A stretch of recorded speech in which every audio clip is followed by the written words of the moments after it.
So when we teach these kids in the classroom how to sew, one of their biggest concerns is how they're going to thread the needle.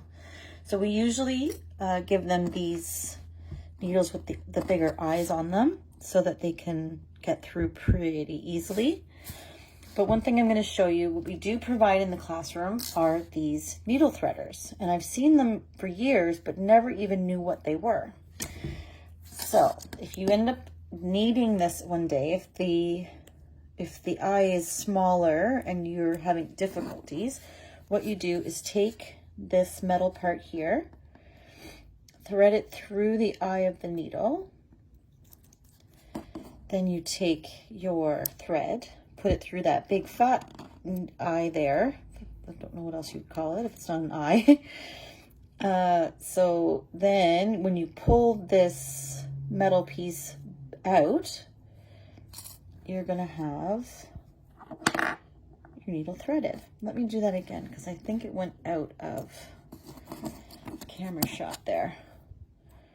So try that again, put that through. And you're holding it there inside the eye of the needle. Then you thread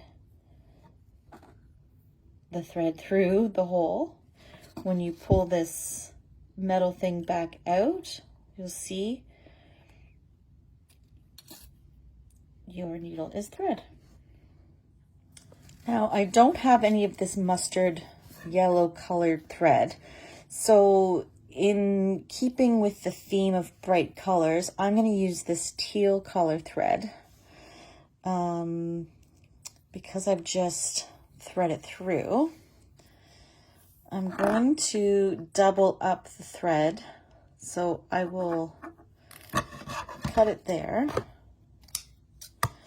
Another trick that I've learned in working with these older ladies in the classroom, you can easily tie a knot here at the end by wrapping it around your finger 3 times, rubbing it together, and then pull. Oops, that didn't work. Of course it didn't. 1, 2, 3. Again, this is what happens when you're working with kids and they're like, how do I? And you're like, here, try this. That time it worked. It's a big fat knot, but don't worry because we will cut it off at the end.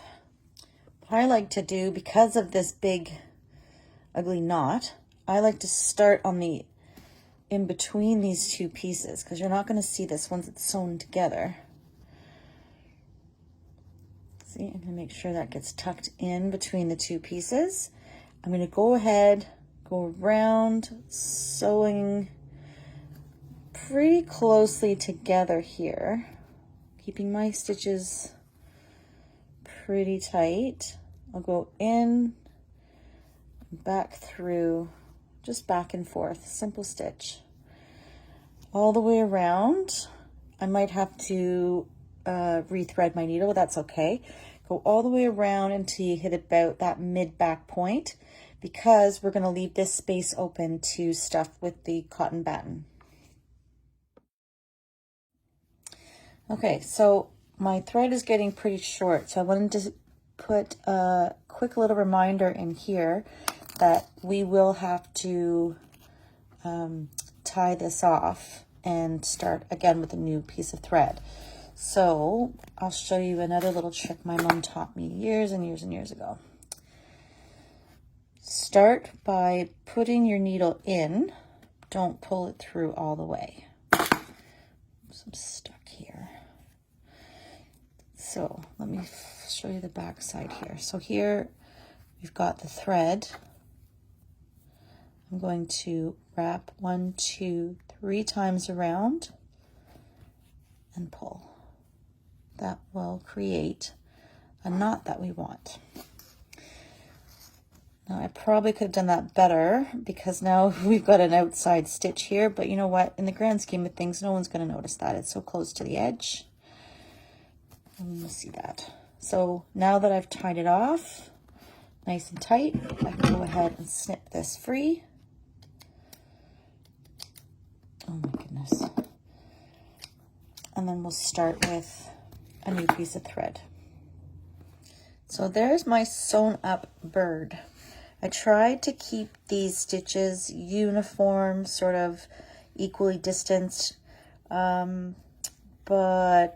some cases it works and some it didn't. And again, I think some of you may be able to comment on this post and let me know what's a better way to finish off this thread without having this big lump here. But to be honest, these wings here are going to cover up a lot of these little things. You won't see those once your bird is finished. So I think this is where we're going to leave it. Come back next week and we'll pick up where we left off. Thanks, guys. See you next Wednesday at 1 p.m.